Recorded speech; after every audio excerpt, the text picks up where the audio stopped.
I've become very, very interested in the idea of playing in games that have no finish lines. Right? Some games have finish lines.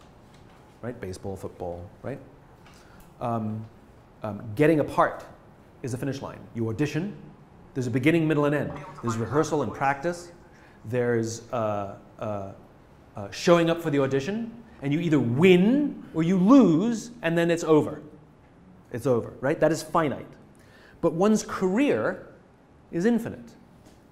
There's no end. It's like our lives are finite, but life is infinite. People come and people go, but life continues, right? Theater. Actors come and actors go, but theater continues. It's infinite. You don't win theater. You win a part, but what happens once you get the part? The finite game is over. Now you enter the infinite game. You have to be able to convert, right? And the reason this is important, and I've seen this unfortunately so many times, from a young age, all you wanted to do was get to Broadway. And then you get to Broadway. And then what? You've devoted your entire life to one finite goal, and when you get there, the immediate response is depression.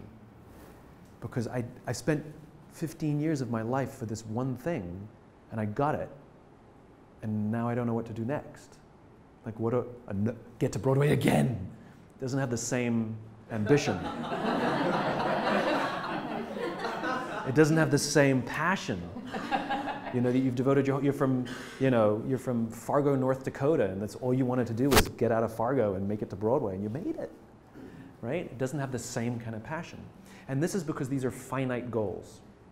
There's a lot of studies that have been done with athletes who have finite goals to become the greatest X in the world, right? So Andre Agassi was one of these athletes. He wanted to become the greatest tennis player that ever lived. Guess what?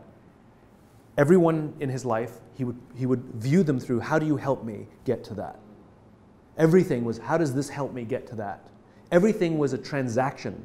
To how do you help me move to there? And then you know what happens? He achieved it. He became the greatest tennis player in the world. And you know what happened immediately after? Depression. Michael Phelps set out to become the most medaled Olympian in history. Do you know what? He achieved it. Do you know what happened immediately after? Depression.